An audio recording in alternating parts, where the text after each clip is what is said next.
Peut-être sur ce qu'on vient de voir, le film des Frères Lumière. Ça a quel sens? Bah, c'est juste remettre Tu vois, c'est juste rappeler que ça a commencé il n'y a pas très longtemps tout ça. Quoi, 1906, et on a mis une petite musique nostalgique dessus. Moi j'aime bien toujours mettre une image à la fin des génériques. Hein.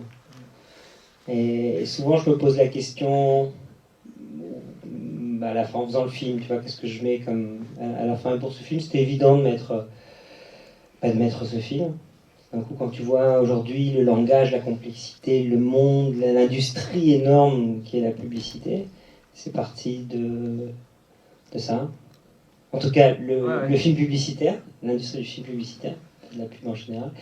Et donc, voilà, c'est un petit point pour voir l'accélération, le mouvement. Et j'ai oublié que j'avais mis d'ailleurs. Mais ce qui est marrant, c'est que donc c'est créé par, enfin c'est un film réalisé par ceux qui ont inventé le cinéma, une pub réalisée par ceux qui ont inventé le cinéma, et ton film fait constamment dialoguer justement le cinéma et la publicité. Et tu te demandes constamment en fait où est réellement, enfin je trouve que c'est des choses que tu as dit par ailleurs après, hein, et où tu te demandes où est réellement la créativité. Et donc on en revient à cette scène de cinéma que vous avez vue, dont on peut parler maintenant, effectivement, où c'est toi qui es derrière du jardin d'ailleurs, qui regarde une pub de Good et de Ridley Scott, je crois, qui a donc quel sens? Et Châtillez, je voulais aussi mettre Mondino.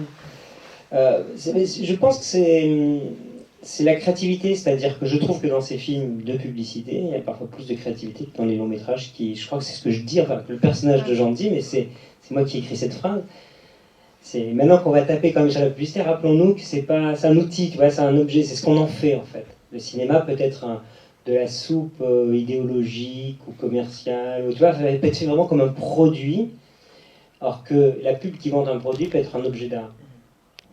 Maintenant, c'est pas le cas toujours, mais dans tous les domaines, tu vois, voilà, dans le cinéma aussi. Jusqu'à quel point est-ce que la publicité a nourri l'écriture du film? En termes visuels, de dynamique? Non, ça m'a donné une liberté, parce qu'en fait, le principe il est inversé, c'est-à-dire que je pense que les réalisateurs qui font de la publicité vont pas de devenir des réalisateurs de publicité, tu vois. Tu as envie de faire du cinéma. Il se trouve que la publicité peut employer de talent pour raconter une histoire en 30 secondes complexe, ou son savoir-faire, ou tu vois, pour leur film. Et donc moi j'ai fait des films assez tôt, à 25 ans j'avais fait un court-métrage qui avait eu des prix, qui était très visuel. Et donc en Angleterre j'ai commencé, j'ai fait des films de publicité. Et c'est vrai que pour moi ça a été un super laboratoire, tu vois. Et voilà, mais ça se passe dans ce sens-là. Pourquoi c'est intéressant et pour ça, je me suis dit, du coup, le langage, qui a une sorte de langage. Le langage de la publicité, c'est quelque chose qui va te séduire, qui va utiliser beaucoup c'est une sorte de la métaphore visuelle, tu vois, tu vas fabriquer une image symbole qui va retourner des choses. Et ils utilisent, c'est très aguicheur aussi. Et donc, je voulais quelque part traiter du sujet, mais non pas en étant justement à distance, mais utiliser la même arme, c'est de l'aïkido. Tu vas être aussi séduisant que la publicité pour la démonter un petit peu, ou en tout cas, voilà, travailler sur le même plan avec les mêmes armes de séduction. Parce que c'est quelque part, c'est pas le langage, c'est qu'est-ce que tu racontes avec n'importe quel langage, au fond, c'est ce que tu racontes qui est important. Je me suis toujours demandé, évidemment c'est Frédéric Becbédé, c'est du jardin incarne Becbédé, je me suis quand même toujours un peu demandé si c'était pas toi au fond aussi. Ce type qui est hyper actif, qui est qui fait de la pub ou des trucs un peu.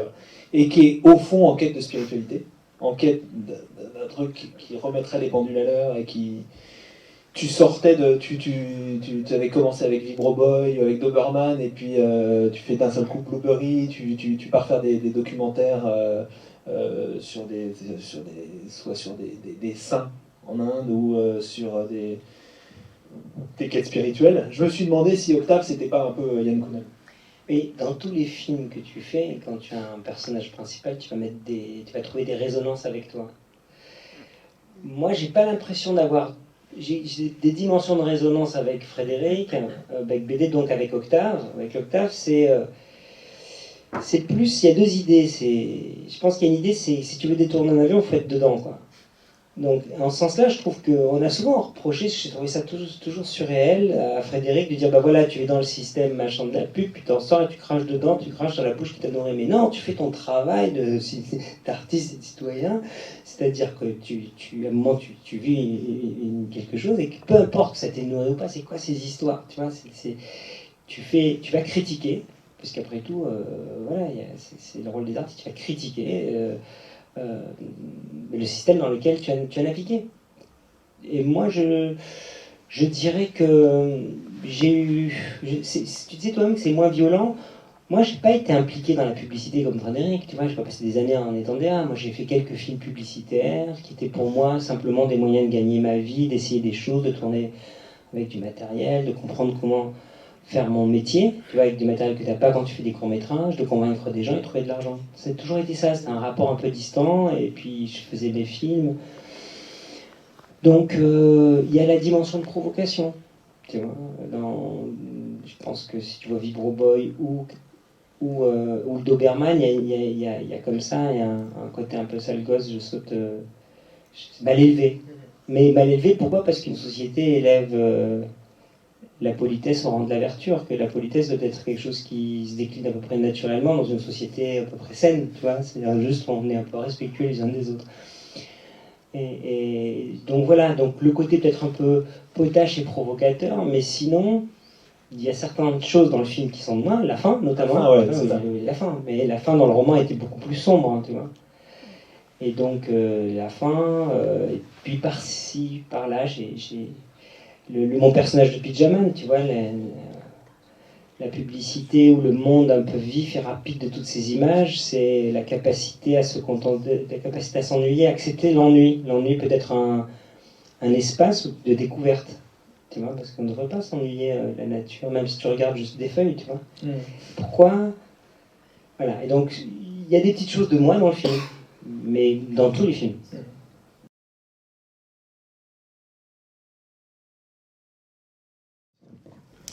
Bonsoir Monsieur Kounen. Moi j'aimerais vous poser la question suivante. Quel rôle l'art devrait jouer dans la publicité selon vous?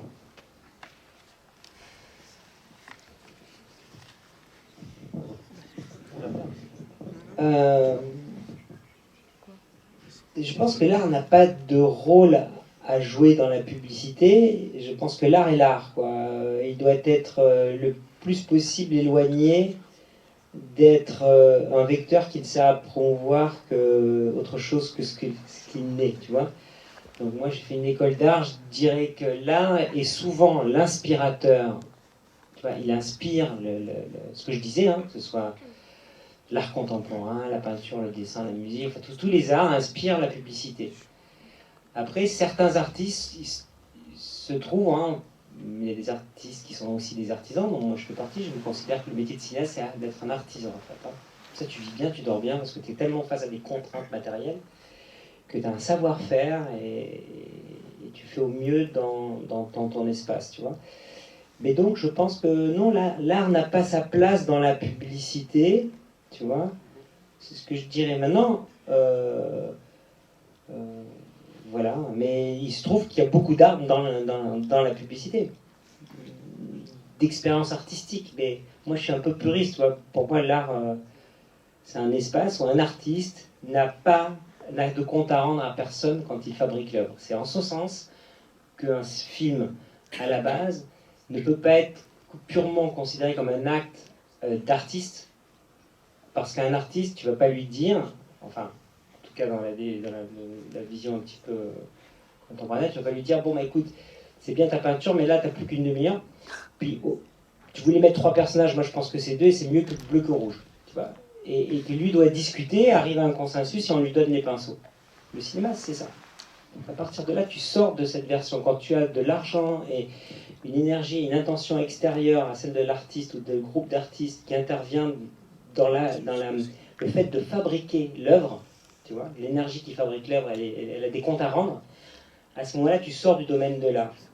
Mais est-ce qu'on y arrive Est-ce qu'on y arrive toujours, justement, quand on est artiste? Est-ce qu'on arrive à appliquer ça? On peut demander aux artistes. Non, juste pour finir, je pense, hein, parce que comprenez bien ce que je dis, c'est-à-dire je dis pas que j'ai pas une démarche artistique en faisant des films, mais si tu te mets comme un artisan est un artiste aussi. En fait, émerge de cette industrie, par exemple du cinéma, et parfois même de la publicité, peut-être des œuvres qui partent en concours de le risque d'un client, la folie d'un producteur, tu vois, le talent et d'un coup, il y a une scène d'un film c'est vraiment une œuvre d'art. En ce sens qu'elle va te bousculer dans ta perception du réel, elle va t'interroger, elle va t'apporter quelque chose, et elle a une puissance. Comme l'architecture, tu vois, l'architecture, l'architecte, les créateurs ont des contraintes matérielles, financières, politiques, tu vois, et pourtant il y a des bâtiments qui sont des œuvres du patrimoine, mais pas toutes, tu vois. Voilà, c'est moi la différence. J'ai tendance à dire, moi, peinture, sculpture, une certaine échelle où l'artiste est libre. Moi, j'ai l'impression d'être vraiment un artiste quand je dessine. Personne ne vient m'emmerder, quoi. Bonsoir. Vous parliez avant le film de références du cinéma qui vous avez utilisé pour mettre en scène certaines phases du film. J'y ai vu donc le fameux Fight Club. J'ai également vu, si vous pouvez confirmer ça, donc Matrix, 2001 l'Odyssée de l'espace et Seul au monde, si je ne me trompe pas. Et pour finir ma question, j'aurais voulu savoir en fait comment vous avez fait pour la scène du hamster en fait. Voilà.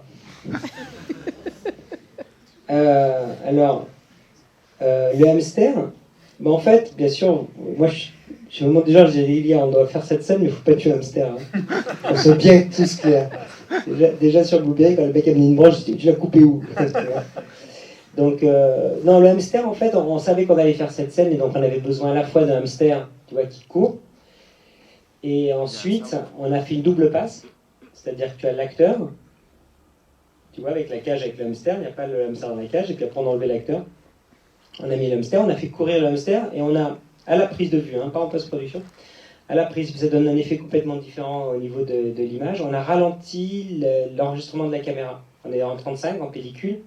Tu vois, donc du coup, tu as naturellement un blur, et d'un coup, tu as le hamster qui accélère. D'accord? Et au moment où il accélère tellement, quand tu descends à une image ou 2 images par seconde, ça devient flou. Donc une fois que tu as cette prise-là, tu prends un hamster mort, mais les hamsters, ça ne vit pas forcément très bien chez un éleveur de hamsters. Donc on l'avait prévenu 6 mois à l'avance, et quand un hamster est mort, il n'a pas eu de sépulture, il a été congelé. Tu vois? Et il a été amené sur le tournage, tu vois, décongelé. Et voilà, en plus, il y a eu un enterrement, enfin, on n'était pas là, mais tu vois, on a mis le hamster mort, donc là, c'est un vrai cadavre de hamster, mais voilà, qui n'a pas été maltraité pour le film. Et quant à tes références, écoute, Seul au monde, bah oui, maintenant que tu me le dis, j'ai pas. Non, mais si tu veux, voilà, c'est cette scène du Robinson, moi, je suis plus proche de Robinson, tu vois, où c'est plus. Mais pourquoi pas, mais j'ai pas pensé consciemment. Et tu avais dit quoi d'autre? Alors quoi, Matrix? Pour l'aspect fantastique du film, en fait, il y a notamment la scène où il est prêt à sauter dans le vide avec la pluie, qui me fait vraiment penser typiquement à Matrix. Oui, peut-être que ça m'a influencé, mais c'est moins positionné. Maintenant, oui, il y a une esthétique un petit peu. Moi, j'ai jamais pensé avant, c'est en revoyant le film, ça m'a fait penser. D'accord. D'accord. Non, mais pourquoi pas? J'aime beaucoup Matrix, donc tout ça. Et l'autre film de Zemeckis aussi. Et après, c'était 2001 l'Odyssée de l'espace, alors ça, c'est la scène du fœtus. Oui, le fœtus.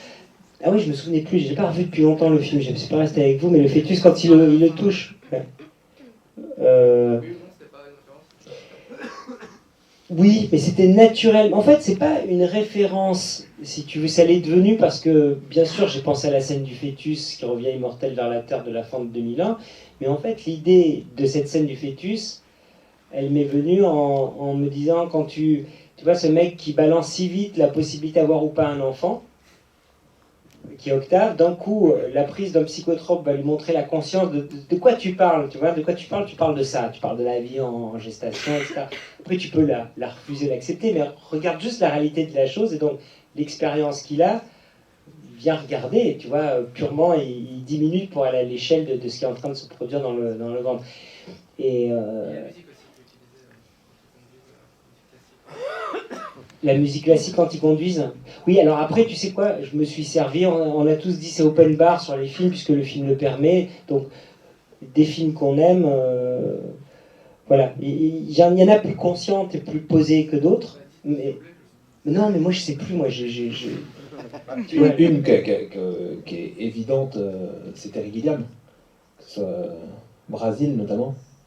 pour Il y a, quel moment il y a le plan où il parcourt, il passe devant des usines pétrochimiques. Absolument, absolument, absolument. Ça, ouais, la rambarde de Brésil, absolument, ouais, avec des animations exactement, sur les voilà, exactement. Ça, ouais. c'est un truc. Ça, c'est la fin du camion de Brésil, ouais. Donc oui, tu vois, il y en a qui, celle-là, elle est plus, elle est plus posée. C'était une référence à Brésil, puisqu'il y avait des posters d'affiches de... Je crois, enfin, Et même, je dirais que l'aspect Brésil, même l'idée de l'affiche, bienvenue dans le meilleur des mondes, au début, sous la pluie, mais dans le truc, cette boucle finale avec la fin, c'est un truc assez Brésil. Le Brésil, ouais, ça c'est vrai que c'est... Je crois que Brésil est le film que j'ai vu, le dernier film que j'ai vu avant d'essayer de faire du cinéma. C'est en me disant, ça c'est vraiment costaud, quoi. Tu vois, d'utiliser ce médium pour raconter des histoires. T'as donné envie de le faire ou... Oui, c'est à partir de là que je me suis dit, que j'étais étudiant aux arts déco, je vais quand même plutôt essayer d'aller vers les films que la bande dessinée ou le dessin. Quand j'ai vu Brésil, parce que c'était à la fois, tu vois, moi je suis un peu baroque, voilà, à la fois, je crois que pour moi ça a été un des grands chocs cinématographiques, mais tu sais que tu as une certaine période charnière. Je crois que c'est un film où j'ai beaucoup ri, que j'ai trouvé joyeux et tout, et à la fin j'étais totalement déprimé quand même. Et j'étais... ouais, c'est un film que j'ai vu plein de fois, quoi. C'est un film que j'ai beaucoup aimé. Donc il y a un esprit aussi. Merci. Est-ce qu'il y a d'autres questions?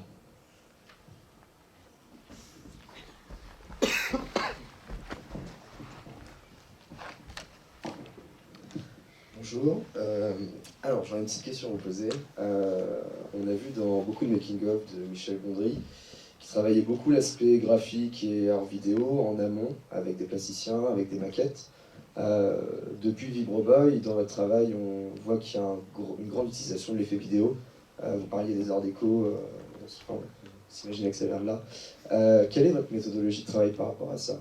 Est-ce que vous travaillez en amont avec les monteuses, avec les graphistes? Comment ça se passe? En fait, au départ, tu as une méthodologie que tu te trouves parce que tu crées qui est à peu près classique, où tu prends des exemples et tu l'as fait après.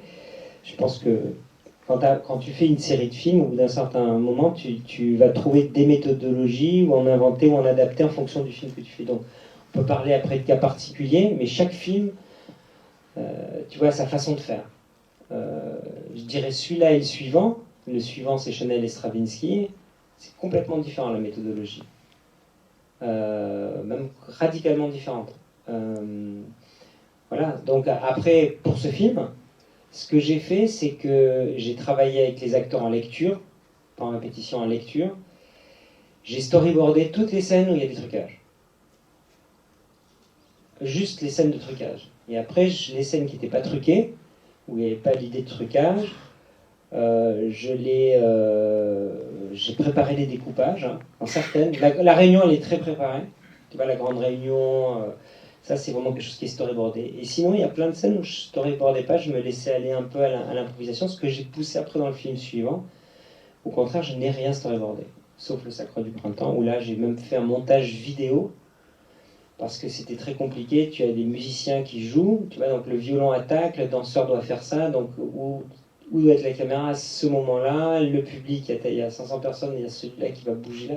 Donc là, c'est une espèce de chose où tu fais un storyboard, après tu filmes ton storyboard, tu le mets en musique, tu vas pouvoir les rythmes et les montages, et après tu mets des images d'archives de danse qui correspondent aux valeurs de plan à la chorégraphie, donc tu fabriques des éléments et des éléments pour t'approcher au mieux, parce qu'après tu vas tout décomposer, et tu as un temps limité pour venir faire tel plan, le violon, la caméra passe parce que le violon attaque à l'archer, tandis que le trombone fait ça. Et en fait, le point passe sur la danseuse. Après, je sais que je raccorde de toute façon, par un autre plan, tout ça. Mais à part ça, par exemple, ce film, rien n'est storyboardé sinon. C'est le matin, on arrive avec les comédiens, on a par contre fait beaucoup de lectures. On arrive avec les comédiens, et je leur demande de jouer la scène en leur disant peut-être n'allez pas là, parce que là c'est pas un peu compliqué pour notre film, faites ce que vous voulez. Et une fois qu'on est d'accord, ils vont au maquillage, et là je commence à faire le découpage. Parce que c'est un type de film où les acteurs devaient prendre leur champ, et moi je devais m'adapter, tu vois, à vraiment l'énergie, le mood, l'humeur, et préparer le moins possible.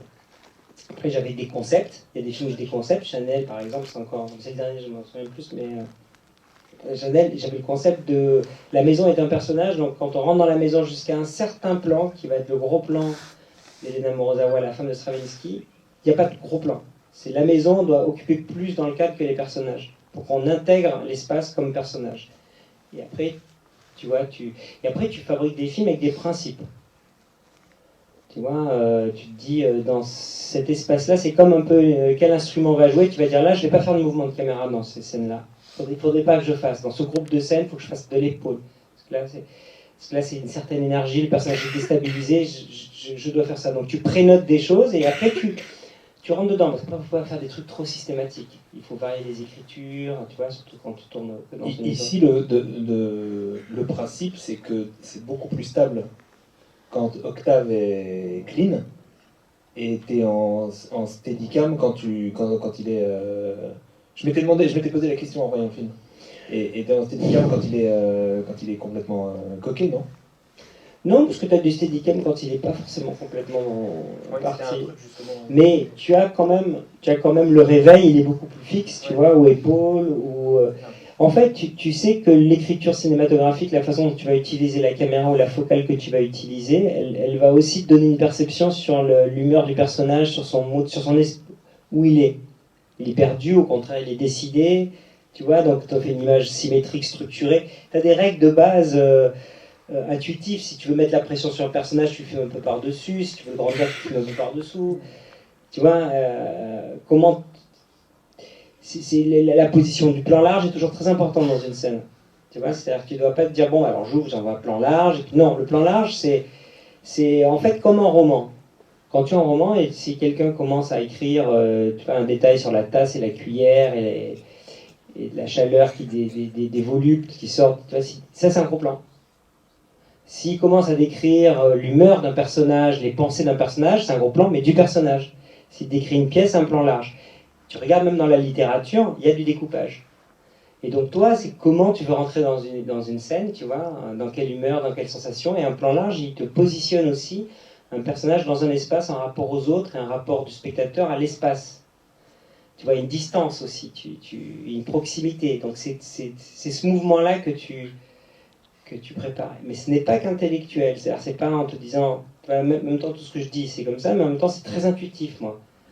C'est-à-dire que je lis une scène, et je ferme les yeux, et donc c'est une pratique que tu fais pour ça, enfin, tu fermes les yeux, et puis tu vas être inspiré, tu auras des idées de plans, tu vois, ou des façons de faire. Et aujourd'hui, souvent, quand je n'ai pas d'inspiration sur une scène, je me dis pas que je ne suis pas forcément inspiré, je me dis il manque une architecture dans la scène, il manque l'arche de la scène. Une scène, c'est comme un film. Il y a un climax, dans une scène, il y a un plan, tu vois, comme on va dire, il y a un événement à 3/4 d'heure dans le film, ou à 1 heure de film, tu as un point tournant. Ben, dans une scène, tu peux aussi regarder où est ton point focal, à quoi tu vois, comme un dessin émotionnel ou une tension et tout. Et donc, tu vas la trouver naturellement par l'intuition, en préparant tes plans, en dessinant, en réfléchissant sur le film, tu vas la trouver. Et si tu la trouves pas, tu peux te poser la question, c'est est-ce que j'ai choisi un axe? Est-ce que j'ai choisi un point de vue dans la scène? C'est la notion de point de vue. Et donc, tu n'es pas obligé de faire des storyboards. Tu te poses par contre ces questions. Comment tu veux que le spectateur, par quel regard, comment tu l'amènes, tu vois? Et voilà, alors tout ça peut paraître un peu complexe, mais en fait c'est très intuitif. Voilà. Pour nourrir cet aspect intuitif, est-ce que vous travaillez en amont, vous avez un dialogue privilégié justement avec des personnes qui travaillent dans les FX, qui vont pouvoir proposer des idées de trucage, ou est-ce qu'on sent enfin, vraiment depuis Vibroboy qu'il y a une place importante au trucage, à l'essai, vous parliez tout à l'heure de laboratoire en publicité, vraiment tenter des choses. Est-ce que du coup, vraiment en amont, même au départ, au scénario, est-ce que vous avez un dialogue justement avec quelqu'un, ou est-ce que les idées viennent de vous? Comment ça se passe, cette préparation? Alors, encore une fois, ça dépend des films, puisque moi j'ai fait des films où t'as aucun trucage visible, où les trucages sont que des choses techniques pour faire des choses qu'on ne peut pas faire, tu vois, mais là c'est un film de trucage visible. C'est-à-dire que tu assumes qu'il y a une idée à travers un effet visuel. Effet visuel, c'est le mot. Donc à partir de là, oui, tu les écris, les effets visuels, où tu fais un petit croquis, tu vois, Et puis moi, tu sais, c'est un travail d'équipe. Donc quand tu vas travailler tes personnages, c'est les acteurs qui font le grattage du personnage, enfin qui font le corps du personnage, ceux qui savent à la fin et ceux qui doivent savoir bien plus que toi sur le personnage. S'ils te disent non mais je ne sens pas que le personnage doit faire ça, tu dois quand même vraiment les écouter parce qu'ils le jouent et s'ils ont fait le travail, ils connaissent mieux que toi. Et donc quand tu fais des effets, tu as un interlocuteur qui est responsable des effets visuels. En l'occurrence, moi j'ai toujours le même depuis le dernier Chaperon Rouge, c'était un court-métrage, Rodolphe Chabrier, de chez Maguff, et qui est un des personnages principaux de Vapewave, qui est toujours. Voilà. Qui est dans le film aussi, là. Qui est dans le film, voilà, qui est dans le film, absolument. Qui est couché nu à poil au début du film de 99 francs quand il tombe là du lit. Voilà, ça c'est mon responsable des effets visuels. On est mal barré. Et donc lui, c'est vrai que voilà, c'est comme un compositeur, c'est-à-dire qu'à un moment tu racontes, tu veux ton effet, ou ça va s'arrêter, il va avoir ses mémoires, tu vois, qui apparaissent dans un temps arrêté, effectivement un peu à la Matrix, mais tu vas t'en servir pour faire ses mémoires, puis tu vas repartir. Etc. Donc tu racontes tout ça, puis il va te dire oui, je sais pas, t'es sûr, mais si on faisait ça, et donc il te montre des trucs, puis après il dit je repense à ton truc, c'est bien, mais si on le fait comme ça. Tu vois, et alors il y a des idées, il va apporter, je crois qu'il faut compter sur l'apport que peut faire. Moi j'ai toujours, tu vois, les films que j'ai fait, moi je suis un chef d'orchestre, mais c'est pas moi qui joue.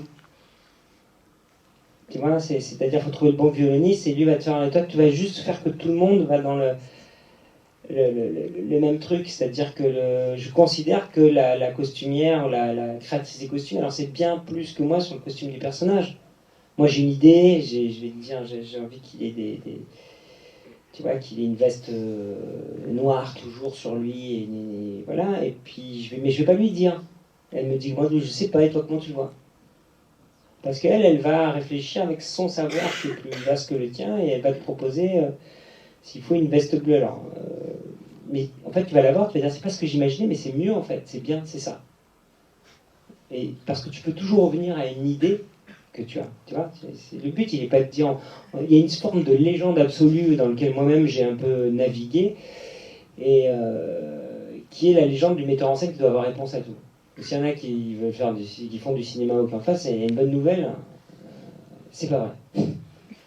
Mais c'est une super nouvelle. Moi, j'ai détendu des gens énormément dans les écoles de cinéma et que ça.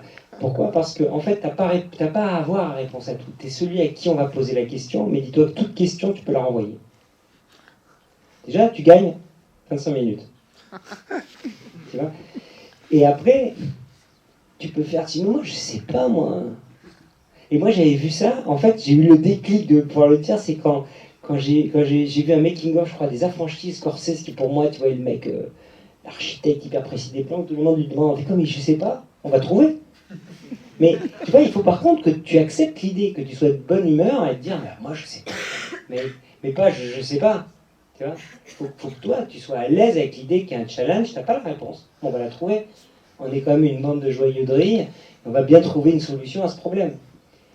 Tu vois, et là, t'entames un truc. Et donc, tu vois, le comment tu fais, tu peux demander à l'autre comment il voit les choses et tout. Par contre, toi, tu dois quand même avoir une sorte d'axe, parce que ce truc-là peut partir en saucisse aussi assez vite si tu demandes... Tu vois, il faut trouver le bon équilibre, mais tu peux renvoyer les questions, tu peux étudier, tu vois, tu as souvent à choisir au fond. C'est parfois difficile, mais tu as souvent à choisir. On a le temps pour une dernière question.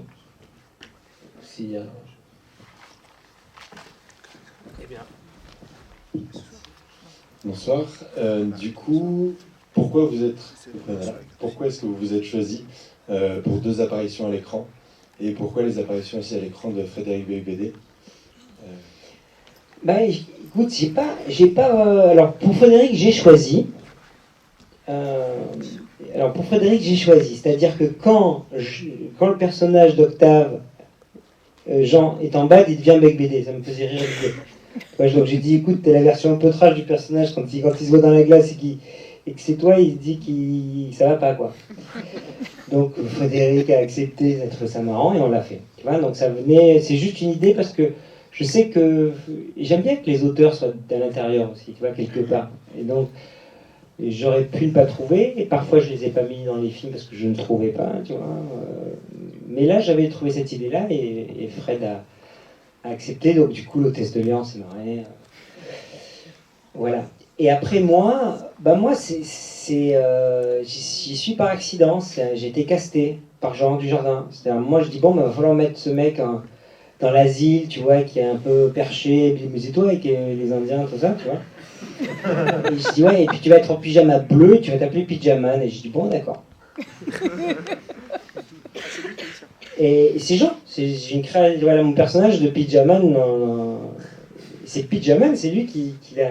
Et alors à la fin du générique, et je sais pas si on l'a vu, c'est peut-être dans le Blu-ray ça, où j'avais même une apparition dans la jungle à la fin, et ça je l'avais coupé du film, j'avais des dreadlocks plantés droit sur la tête. Donc je dis en Venezuela, les mecs, quand ils ont vu le metteur en scène qui était en pyjama bleu avec des dreadlocks qui posait la caméra, les autoristes disaient punaise, qui c'est ceux-là, ils ont l'air perchés.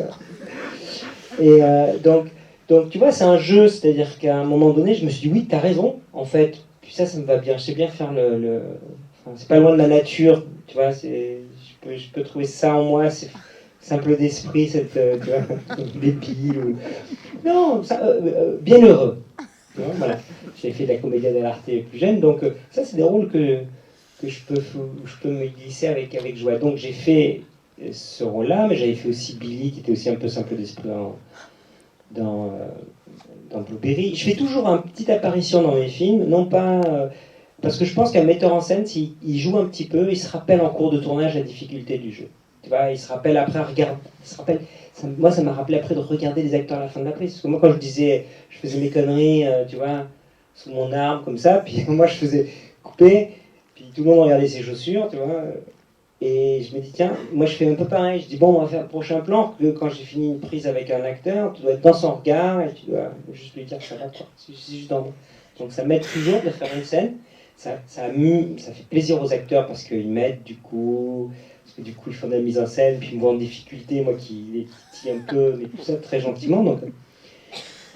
Et pour moi, voilà, c'est ça. Et du coup, je me suis retrouvé dans Vaporwave. Par contre, je joue plus de scènes de comédie. D'un personnage, mais c'était vrai que c'est un tout petit film, donc c'est l'acteur que j'avais, quoi qu'il arrive, sur le tournage avec moi, puis c'est un peu mon histoire dans la vague, tu vois. Donc, mais ça m'a permis de faire ça, et c'est vrai que tu vois, moi j'ai beaucoup de.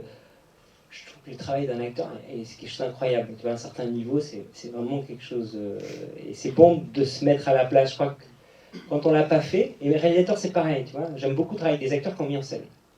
Parce que là, ils ne posent plus les questions et machin, tout ça. Ils ont vu d'un coup l'espèce de truc dans lequel tu es, où tout le monde vient de parler. Tu vois, et d'un coup, ils sont. Tu vois, ils sont dit, je vais le laisser, je lui parlerai après, je fais attention à son espace. Et vice-versa, metteur en scène, d'un coup, tu dis, voilà, oh, elle le fait bien, parce que c'est pas forcément évident de jouer, de refaire une prise, de te donner une petite indication de différence de temporalité, attends un peu, tourne-toi là, regarde le gaffeur à cet endroit-là et cette émotion. Quand toi tu le fais, que tu te gourres, moi en l'occurrence, comme j'ai pas de training d'acteur, j'avais fait c'était dans le vol des cigognes où j'avais fait juste un petit personnage parce qu'il me fallait quelqu'un qui parle français simplement. Donc j'ai pas tout français autour de moi, donc j'ai fait ce personnage d'un flic juste qui dit 2 mots dans le calme, et du coup je me retrouve dans plusieurs plans. Et j'avais des plans, j'étais pas raccord entre les plans, un coup je tournais à gauche, un coup je tournais à droite, et ma monteuse elle me regardait, elle était morte de rire parce qu'on n'arrêtait pas parfois de se plaindre sur des acteurs qui manquent quand même un petit peu de, tu vois, qui sont pas raccords, tu vois. Et bon, moi c'était absolument n'importe quoi. Et donc du coup, je me dis oui, c'est vrai, parfois, et notamment en France, il y a un travail sur l'acteur. Si je finis là-dessus, c'est des acteurs, mais l'acteur sur qui est vachement important, c'est de refaire les mêmes gestes, quoi. Tu vois, parce que quand tu tournes à plusieurs caméras, si d'un coup tu es très bien dans une prise et que tu tiens, je dis pas que tu tiens ton verre de la main gauche, mais tu le tiens un peu comme ça ou un peu comme ça n'a rien à voir. Donc tu peux pas monter les 2 meilleurs moments de la scène. Et donc, du coup, la monteuse, elle t'en jette la moitié. Alors, tu as tout donné, mais tu n'as pas donné la position. Donc, en fait, il y a des techniques, les anglo-saxons sont très précis, mais tu les vois bosser, c'est-à-dire, mais bien sûr, des Français le font très bien, mais je veux dire, il y a moins une tradition française, ça, j'ai plus trouvé j'ai plus trouvé ça là. C'est-à-dire, quand je sais pas, tu as une scène où, au moment où tu dois prendre un verre, le poser et ouvrir un livre, tu vois, les acteurs dans la scène, ça devient une complète mécanique pour faire exactement les mêmes gestes, ils travaillent leur position, pied gauche, pied droit, tu as tout un travail, une choré, de manière après, tu oublies, tu mets le jeu à l'intérieur de ta choré. Ta choré est bonne et comme ça, tu peux la répéter au cas où il y ait plusieurs plans. Après, tu fais un plan séquence, tu dis à l'acteur, je fais un plan séquence, ouais, génial, c'est freebar, tu fais ce que tu veux puisque c'est un seul plan. Voilà. Mais ce travail-là est très... Donc moi qui parfois râle, me disais, mais par accord là, moi, tu vois, je suis une catastrophe d'accord, c'est pas très grave, justement, on a pris la meilleure pour les autres acteurs parce que moi, c'était pas important, tu vois, mais du coup, j'ai un peu calmé, j'ai vu à quel point c'est aussi un travail, un métier d'être parfaitement d'accord. Voilà. Et bien merci d'être merci beaucoup. Merci. Merci. Et donc, Back Wave.